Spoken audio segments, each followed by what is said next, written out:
Bonjour, bienvenue à votre émission de la Victoire de l'amour. J'espère que vous allez bien ce beau dimanche. Aujourd'hui, je sais que des milliers de personnes sont très heureuses. On se fait un beau cadeau aujourd'hui. On passe la demi-heure avec l'unique Nicolas Ciccone qui nous fera aussi une très belle chanson. L'homélie avec Geneviève Côté et la chronique hebdomadaire avec le bon père Michel-Marie de Paris. Bienvenue à votre émission La Victoire de l'amour. Si tu m'as donné ta vie, je te donne la mienne. Dans le froid de la nuit, mon cœur t'appartient. Et quand la tristesse arrive, je sais tu es là, toujours près de moi. Nicolas, merci d'être là. C'est un plaisir. Qu'est-ce qui s'est passé, on va reculer dans le temps, en février 2018? Ben, en fait, je venais de finir ma première au Casino de Montréal pour le spectacle Les Immortels. Je pense que j'étais venu vous voir quelques mois avant. Puis j'étais dans une semaine d'arrêt, j'étais en écriture. Et à la fin de ma semaine, je suis sur la route, il est 3 heures de l'après-midi. C'est la glace noire, une grosse tempête. Puis j'ai une perte de contrôle de mon véhicule. Je suis sur une autoroute de campagne, donc on peut rouler à 80 à peu près km/h. Et je vois au loin un petit point gris qui s'en vient. Je fais tout ce que je peux pour essayer de redresser l'auto, mais les roues sont vraiment jammées dans la glace. Puis je sais que je vais percuter. Et je me dis, bon, ben, je remets ma vie à Dieu, puis à tout ce qui veut bien m'entendre à ce moment-là. Puis je fais un face-à-face avec un pick-up, le plus gros camion qu'il n'y a pas sur la route. Et je sors de là indemne. Évidemment, bon, je sors de là, j'ai mal un peu partout. J'ai du sang dans un de mes genoux. La cabine s'est complètement écrasée sur le bas de mon corps. Mais je réussis de peine et de misère à sortir du véhicule, qui est au milieu de la route, une route à double sens. Et je réussis aussi à aider l'autre chauffeur à sortir de son véhicule. Puis moi, je marche, là. Ça va bien, la vie est belle. Je me disais, je suis en vie, tout est beau. J'ai quelques petites faiblesses aux jambes, mais tout va bien. Et là, l'ambulance arrive. Puis là, eux autres, ils me disent, non. Ils disent, vous n'êtes pas correct, c'est votre adrénaline. Vous allez vous coucher sur la civière. Puis là, il neige. Je suis couché sur la civière, en plein milieu du bois. Puis ils me disent, ça se pourrait que votre colonne ait bougé, ça se pourrait que votre cou ait bougé. Il ne faut pas vous bouger parce que ça se pourrait que vous paralysiez. Là, c'est l'adrénaline. Fait qu'ils me stressent, mais ils sont super gentils. Ils m'amènent à l'hôpital pendant 4 heures, c'est les tests. Puis finalement, le médecin vient me voir et il dit, Monsieur Ciccone, vous êtes vraiment miraculé. Il dit, vous n'avez rien, aucune fracture, juste une entorse cervicale, puis vous avez fait une commotion cérébrale. Moi, je me dis, bon, commotion cérébrale, il n'y a rien là. Puis là, bien évidemment, les symptômes pendant les 6 prochains mois s'en suivent. Un festival de douleurs, puis de toutes sortes de questionnements, parce que quand on fait une commotion cérébrale, on a toutes sortes de symptômes par rapport à la vue, la luminosité, la fatigue. Mais Dieu merci, j'ai l'écriture. Mon médecin m'arrête. Là. Il ne veut plus que je cours, il ne veut plus que je fasse d'activité physique. Moi, je suis quelqu'un de très actif. Tout ce qui me reste, c'est écrire. Je me mets à écrire. Je me dis, je vais écrire un album tellement noir, ça va être dark. Puis non, c'est toutes des chansons lumineuses qui viennent au monde. Ouais. Comme Le long chemin, Courage et toutes les autres. Superman est une femme, La rue du paradis. Puis finalement, j'ai réussi à me relever grâce à cet album-là, grâce à l'écriture, grâce à la musique. Et comment on réagit juste avant l'impact? Il doit se passer plein de choses dans le cerveau, là. Bien, moi, honnêtement, j'ai réagi avec une froideur absolument surprenante que même moi, je comprends pas nécessairement. Parce que j'ai toujours eu peur d'un impact face à face. C'est le plus gros accident que tu peux avoir. Puis, je sais pas, j'ai essayé de faire tout ce que je pouvais. Puis je me suis dit, bon, là, j'ai tout essayé. Ça marche pas, je vais frapper, je peux rien faire d'autre. Puis ça m'a comme calmé. C'est drôle, puis je suis sûr que le fait que j'ai lâché prise, ça m'a probablement aidé dans mon impact parce que je n'étais pas crispé. Mais j'ai complètement lâché prise, puis j'étais absolument froid. Le coussin s'est ouvert pendant que l'auto faisait des 360. Puis je me suis dit, le coussin, il est rose. je pensais qu'il aurait été blanc. Parce que, tu sais, quand on voit des films d'impact... Ah, t'as eu le temps de penser à ça. Je pensais à tout ça, moi, tu sais. Quand l'auto s'est immobilisée, je me suis dit, bon, ben, on va analyser les dommages. Qu'est-ce que j'ai perdu? J'ai regardé dans le miroir, ma face était correcte. J'ai regardé mes bras, ils bougeaient. Je me suis dit, OK. Puis là, je n'étais pas capable de bouger mes jambes. Je me suis dit, c'est mes jambes. Mais j'étais froid, là, j'étais serein. Puis quand j'ai commencé à bouger un peu, j'ai dit, OK, c'est à cause que la cabine s'est écrasée sur mes jambes. Mais j'étais très, très, très froid. J'étais pas... j'étais serein. Je dirais pas froid, j'étais serein. J'ai eu confiance en moi. J'avais fait tout ce que je pouvais. Puis il y a un moment donné, un lâcher-prise. Hein? On peut pas faire plus que ça. Là. La vie qui nous est donnée, c'est une opportunité à tous les jours, mais à un moment donné, on peut pas tout contrôler. Hein? Et un jour, tu es allé prendre un café, je ne sais pas trop, avec un de tes amis qui a vu la photo et qui a dit que c'est un miracle. Que ce serait ton père qui t'aurait protégé, qui est décédé. Ah, bien, moi, j'étais complètement inconscient par rapport à ça. Parce que les médecins disaient que c'était presque... grave. Ouais. Eux autres, ils disaient c'est grave. Même le gars le remorqueur, il a dit c'est un impact 8 ou 9 sur 10. On n'en voit pas souvent des comme ça. Mais moi, je me dis, ça va bien. Puis mon meilleur ami, qui est comme mon frère, a regardé la photo. Puis il m'a dit non, c'est grave ce qui t'est arrivé, là. T'aurais pu mourir. Puis là, il a commencé à me parler de nos amis qu'on connaît, mais que j'avais oublié, qui avaient eu des impacts comme celui-là, dont un de nos amis qui a perdu l'usage de ses jambes et de sa colonne vertébrale. Puis il dit, c'est un impact bien moins grave. Il dit, t'es chanceux, Nicolas. C'est ton père. Ton père était là avec toi sur ce chemin-là. Puis ça m'a vraiment... ça m'a atteint. Je pense que c'est là que j'ai commencé à vraiment comprendre la chance que j'avais eue. Quand j'ai préparé l'émission, j'ai choisi cette photo-là, la gratitude. Oui. Une fois qu'on vit un événement comme ça, est-ce qu'on aime plus la vie après? Quand on passe proche de la perdre, là? Ben oui, on a un autre regard, c'est sûr. On a un autre regard sur la vie. Je dirais aussi qu'on a plus de légèreté. Parce qu'avec la gratitude vient aussi la légèreté de prendre les choses pour ce qu'elles sont, puis d'être moins... moi, je suis intense. Je suis quelqu'un de très passionné.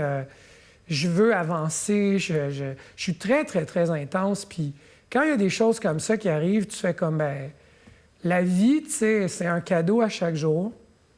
On fait ce qu'on peut, puis on est conscient de ce qu'on a, mais aussi on est conscient qu'il y a des limites là-dedans, puis on ne peut pas tout contrôler.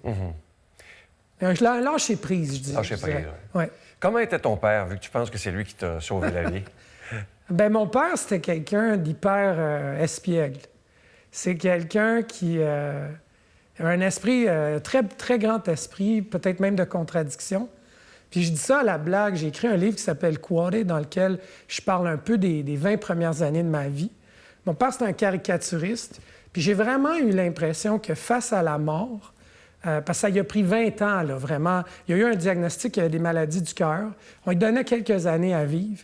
Puis pendant 20 ans, il s'est moqué de la mort. Ah oui? Parce qu'il restait en vie, il s'accrochait, il revenait tout le temps. Puis il avait un regard très, très humoriste par rapport à tout ça. Lui, c'était léger. Puis... Fait que mon père, c'est quelqu'un d'espiègle.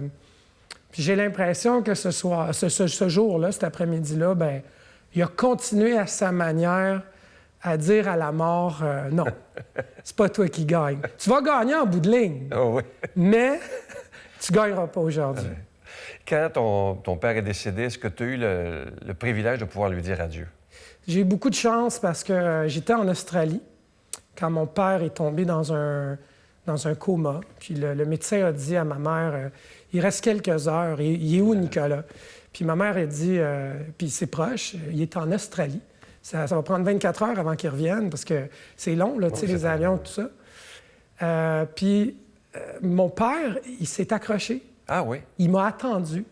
Quand je suis rentré dans sa chambre, là, j'ai réalisé qu'il allait partir, puis je ne pouvais plus le retenir.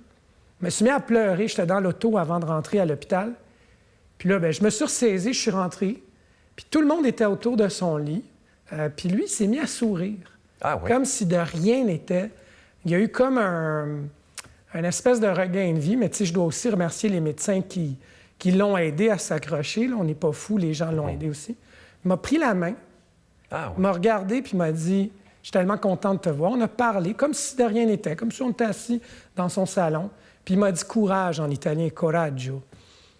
Puis je me rappelle, je suis rentré dans l'auto après, puis tout le monde me disait « J'en reviens pas, c'est un miracle, il avait de l'air mort hier. » Puis quelques heures après, il est tombé dans un coma. Mais j'ai eu la chance de retourner à l'hôpital puis de lui parler avant qu'il parte. Fait que j'ai trouvé les mots pour lui dire, dans le fond, tout ce qu'il m'avait donné. Parce que, tu sais, on est des gars, puis bon, on n'a pas toujours des relations faciles avec nos pères. C'est vrai. Moi puis mon père, on avait une relation assez rock and roll, deux hommes italiens. Belle, fiers. mais compliquée. Belle, mais parfois on se pognait aussi, on se chicanait, on n'était pas d'accord. Puis on se disait pas qu'on s'aimait. Mais là, je lui ai dit tout ce qu'il m'avait apporté, tout ce qu'il m'avait appris. Puis je l'ai accompagné jusqu'à la fin. Je l'ai vu partir, j'ai vu son oui. cœur sur Le moniteur. le moniteur descendre jusqu'à zéro. Donc, je considère que j'ai eu beaucoup C'est un privilège, de chance. d'accompagner Ouais. quelqu'un dans la J'ai eu mort. beaucoup de chance de l'accompagner. Puis je pense que mon père, c'était quand même quelqu'un qui avait peur aussi par rapport à la mort. Il aimait s'en moquer, mais il avait peur, puis il voulait que je sois avec lui. Fait que j'ai rempli à quelque part la mission qu'il m'avait demandé. Parlant de ton père, on va entendre une très, très belle chanson. Tu l'as composée après ton accident, cette chanson? Non, je l'ai Toi, mon composée père? après sa mort. Ah oui? Puis, Vous allez voir, c'est beau, c'est beau. Oh my God, ça arrache les larmes, préparez-vous. ben merci. C'est une chanson qui fait réagir beaucoup les gens, mais la vérité, c'est que quand mon père est décédé, pendant 2 mois, j'ai rien écrit. Fait que là, je me disais, le maudit, il est parti avec mon talent, il est en train de me jouer un tour. Et 2 mois après, j'ai commencé à écrire cette chanson-là. Je me disais, ça serait intéressant d'écrire quelque chose qui serait comme un outil, parce que quand on fait face à la mort d'un proche, surtout de notre père, on est souvent à court de mots. Même moi, je l'étais. Je suis un auteur-compositeur. Je me disais, ce serait le fun d'écrire une chanson ou un poème qui serait une façon de dire adieu. Puis j'ai écrit cette chanson-là, mais au départ, je me disais, c'est personnel. Mais finalement, ça ne l'est pas. C'est une chanson qui est virale sur Internet. 700 000 vues, je pense. Oui, il y a plein de monde qui la regarde, puis je reçois plus d'une dizaine de courriels. Là, avec votre émission, ça va grandir aussi un petit peu. Fait que merci de la, Elle est de magnifique. la montrer. Moi, je t'invite à aller t'installer. OK. Merci d'être ce que tu es. Mais Vraiment, merci de m'avoir reçu. Je t'invite à aller t'installer. On écoute, je vous le dis, écoutez les paroles de cette chanson-là. Elle est absolument magnifique. Ô toi, mon père.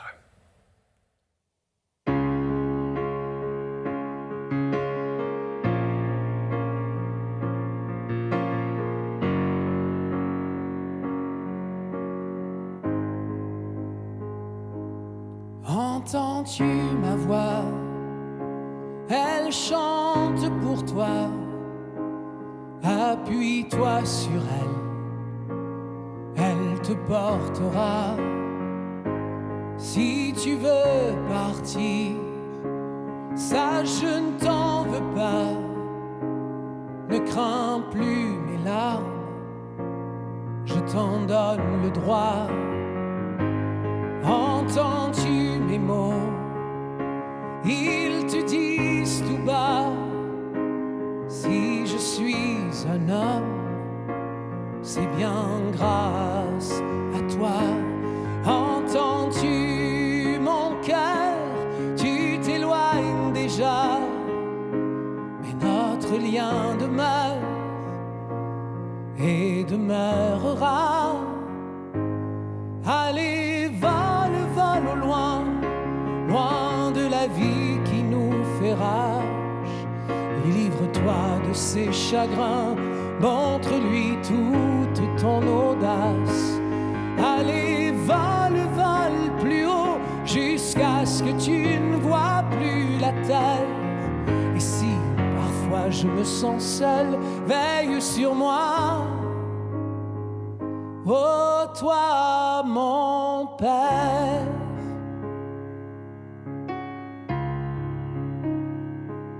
Tu t'es tenu debout, je suis fier de toi.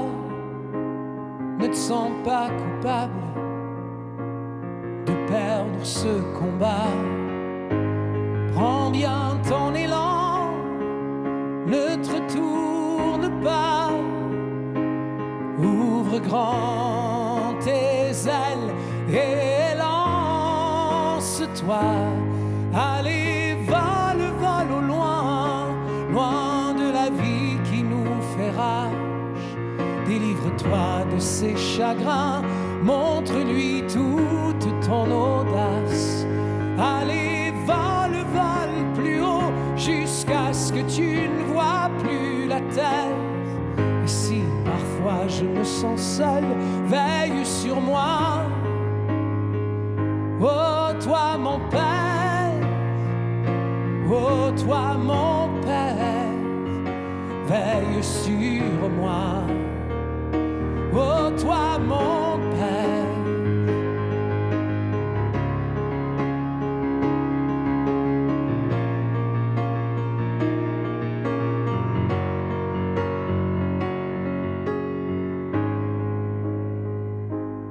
Entends-tu ma voix? Elle chante pour toi. Appuie-toi sur elle, elle te portera. Si tu veux partir, sache je ne t'en veux pas. Ne crains plus mes larmes, je t'en donne le droit. Allez, vole au loin, loin de la vie qui nous fait rage. Délivre-toi de ses chagrins, montre-lui toute ton audace. Allez, vole plus haut, jusqu'à ce que tu ne vois plus la terre. Et si parfois je me sens seul, veille sur moi. Oh, toi mon Père, oh, toi mon Père, veille sur moi. Oh, toi, mon Père. Notre Père qui es aux cieux, que ton nom soit sanctifié, que ton règne vienne, que ta volonté soit faite sur la terre comme au ciel. Donne-nous aujourd'hui notre pain de ce jour. Pardonne-nous nos offenses comme nous pardonnons à ceux qui nous ont offensés. Ne nous laisse pas entrer en tentation, mais délivre-nous du mal, car c'est à toi qu'appartient le règne, la puissance et la gloire pour les siècles des siècles. Amen. Mon Père, je m'abandonne à toi. Fais de moi ce qu'il te plaira. Quoi que tu fasses de moi, je te remercie. Je suis prête à tout, j'accepte tout, pourvu que ta volonté se fasse en moi, en toutes les créatures. Je ne désire rien d'autre, mon Dieu. Je remets mon âme entre tes mains. Je te la donne, mon Dieu, avec tout l'amour de mon cœur, parce que je t'aime, et que ce m'est un besoin d'amour de me donner, de me remettre entre tes mains, sans mesure, avec une infinie confiance, car tu es mon Père.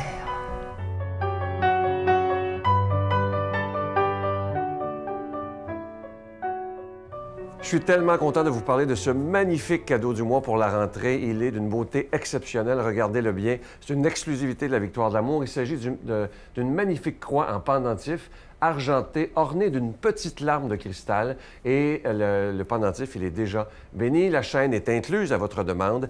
Et la larme de cristal représente un peu la larme de Jésus, dans le fond, qui pleure sur notre monde, qui ne va pas très bien, finalement. Alors, vous pouvez le recevoir avec un don de 25 $ et si vous en voulez deux, parce que ça se donne vraiment bien en cadeau, c'est avec un don de 40 $. Je veux prendre le temps de vous dire des milliers de fois merci de votre grande générosité. Vous savez que sans vos dons, cette émission-là ne pourrait pas durer depuis plus de 24 ans déjà. Alors, je vous donne l'adresse. La Victoire de l'amour, casier postal 120, succursale Boucherville à Boucherville, le J4B 5E6, je vous la redonne. La Victoire de l'amour, casier postal 120, succursale Boucherville à Boucherville, le J4B 5E6. Également par téléphone, par carte de crédit du lundi au vendredi, de 8h30 à 16h30 dans le 514-523-4433, 523-4433 ou sans frais le 1-888-811-9291, 1-888-811-9291 et aussi sur notre site Internet. Vous savez que c'est une façon très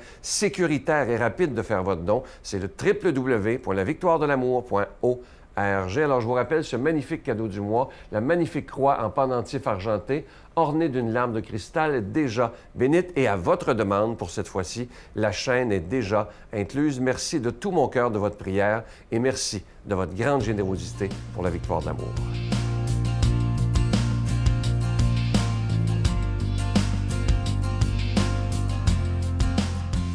Une question qui me fait trembler, mais je me domine et j'y réponds. Je suis parfois choqué, m'écrivez-vous, quand j'entends qu'il n'y a personne en enfer. D'abord, je vais vous faire plaisir, cher monsieur ou chère madame, en vous assurant que l'enfer existe. J'aurais bien voulu qu'il en soit autrement, mais c'est ainsi. À l'origine de l'humanité, bien avant la création des hommes, des anges se sont révoltés contre leur Créateur et se sont donc trouvés coupés de Dieu, donc en enfer, car c'est cela l'enfer, c'est être coupé de Dieu. En cet instant où je vous parle, les démons, et selon le Christ, ils sont légions, connaissent cet état de rupture avec Dieu, un état épouvantable et terrifiant. Quant aux hommes, l'Église ne s'est jamais exprimée sur leur éventuelle damnation, quel qu'ait été d'ailleurs leur parcours, même si ça avait été des parcours de haine. On ne sait plus à enfermer le démon, par exemple, avec Hitler ou avec Staline, mais en fait, nous ne savons pas ce que ces grands criminels, qui sont à l'origine de millions de morts, sont devenus. Le jugement de Dieu n'est pas le jugement des hommes. Dans l'Évangile, de très nombreuses fois, le Christ nous déstabilise. Les pécheurs sont pardonnés. Les êtres les plus rejetés sont choisis par lui pour devenir ses amis. Le bon larron s'embarque avec lui pour le ciel, alors qu'il en a combiné de belles et de moins belles. Songez aussi à saint Paul, qui était un grand criminel, un bandit de grand chemin, un assassin, et il l'a choisi pour porter l'Évangile jusqu'au bout de la Méditerranée. C'est dire assez que l'appréciation des actes humains est fermée à nos petites intelligences, nos intelligences trop courtes. Et puis, nous ne connaissons pas les circonstances qui poussent les êtres à faire le mal, et plus encore leur structure mentale. Tant d'éléments entrent en jeu. Comment juger des êtres que l'on ne connaît pas? Seul Dieu peut entrer dans l'âme humaine. Et puis entre nous, dites-moi, condamneriez-vous quelqu'un à la souffrance éternelle, à la souffrance éternelle? Eh bien, pour ma part, je ne m'en sens pas capable. Alors que mon amour pour l'humanité est encore limité et que mon cœur ne ressemble pas encore à celui du Christ. Le sien n'est qu'un abîme d'amour. Laissons-le donc faire et agir comme il l'entend. Pour ma part, je vous l'avoue, je souhaite que l'enfer soit vide et je prie tous les jours pour cela. À bientôt, en paradis. Mon Dieu, donnez-moi la sérénité d'accepter les choses que je ne peux changer, le courage de changer les choses que je peux et la sagesse d'en connaître la différence. Amen.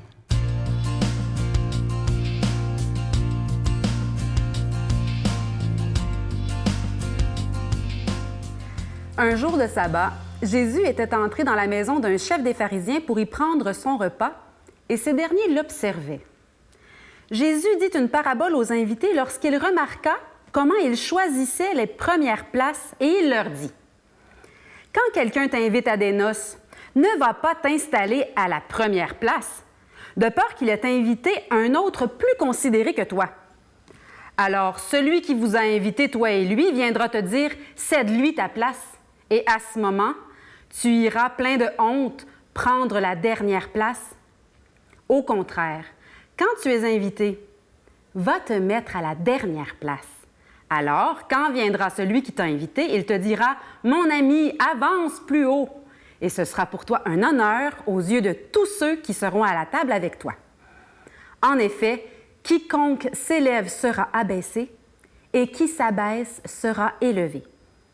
Jésus disait aussi à celui qui l'avait invité: « Quand tu donnes un déjeuner ou un dîner, n'invite pas tes amis, ni tes frères, ni tes parents, ni de riches voisins. Sinon, eux aussi te rendraient l'invitation et ce serait pour toi un don en retour. Au contraire, quand tu donnes une réception, invite des pauvres, des estropiés, des boiteux, des aveugles. Heureux seras-tu, parce qu'ils n'ont rien à te donner en retour. Cela te sera rendu à la résurrection des justes. » Quel beau message, mais pas si facile. On est dans un texte où, moi je trouve, qu'il est question d'humilité. Et c'est une des vertus les plus compliquées, les plus difficiles. On est tous marqués par l'orgueil. Le désir d'être vu, le désir d'être aimé. Et Jésus nous dit que notre place, on la reçoit. C'est comme un cadeau et non un dû. C'est un cadeau. Je vous partage une expérience. Un jour, je nourrissais des mésanges dans ma main. Oui, il y avait un lieu où j'étais en estrie, c'était super beau, et puis les mésanges venaient manger dans notre main. Puis je les nourrissais, ils venaient chacun de leur tour, il n'y avait pas de chicane. Chacune avait sa place. Et à un moment donné, il y en a une qui est venue avec... Tu sais, les mésanges ont la calotte toute noire. Bien, il y en avait une, elle avait des petites plumes blanches. Elle était unique et spéciale. Elle n'était pas comme les autres. Et quand elle s'approchait, « Oh, ma petite tache blanche! Oh, ma petite tache blanche! » Et je la préférais parce qu'elle était unique. Et dans mon cœur est venue une réflexion dans ma prière. C'était clair que pour le Seigneur, c'était pareil à mon égard. Quand je m'adressais à lui, quand je tournais vers lui le regard de mon cœur, quand je me mettais en prière ou simplement quand je me mettais en sa présence, quand j'habitais mon cœur avec lui, c'était sa réaction. Le Seigneur me regarde avec ce même émerveillement qui dit « Ah, elle est unique pour moi ». Et c'est la même chose pour chacun de nous. Notre place dans le regard de Dieu, elle est unique. Et c'est pour moi, dans cet espace-là de mon cœur, où Dieu habite, parce que Dieu nous habite tous, c'est dans sa présence, avec lui, que je peux trouver ma couleur, ma particularité, que je peux pas trouver, mais accueillir comme un cadeau la beauté de mon identité. C'est pareil pour chacun. Je nous invite vraiment à vivre ça comme un cadeau, nous mettre en présence de Dieu, là où Dieu habite en nous, pour trouver notre couleur et l'accueillir et s'en émerveiller, comme j'ai fait avec la petite mésange et comme Dieu fait avec chacun de nous. Il nous donne notre place. Et ce n'est pas un dû, c'est un cadeau, c'est sa présence qui rayonne comme à travers un vitrail. Quelle est la couleur de mon vitrail? En quoi je révèle la beauté, la bonté, la vérité et toutes ces belles vertus? Et ça me garde dans l'humilité parce qu'on dit, l'humilité, c'est la vérité. Quelle est cette vérité, ce côté unique qui m'habite? Qui suis-je? Eh bien, c'est dans le regard de Dieu, dans sa présence, que je peux l'accueillir, le recevoir et m'en émerveiller pour me donner aux autres. Et c'est drôle parce que ça nous ouvre les yeux intérieurs aussi pour voir la beauté dans l'autre. Cette beauté qui est, avec un B majuscule, la présence même de Dieu. J'y crois. Et Dieu nous aime assez pour vouloir nous habiter et passer par nous pour se donner au monde, et on sait combien le monde en a besoin. Alors laissons-le nous combler, nous regarder, plaçons-nous en sa présence le plus souvent possible, qu'il devienne en nous un interlocuteur, qu'il nous bénisse abondamment, chacun et chacune, au nom du Père, du Fils et du Saint-Esprit. Amen. Je vous salue Marie, pleine de grâce. Le Seigneur est avec vous. Vous êtes bénie entre toutes les femmes, et Jésus, le fruit de vos entrailles, est béni. Sainte Marie, Mère de Dieu, priez pour nous pauvres pécheurs, maintenant et à l'heure de notre mort. Amen.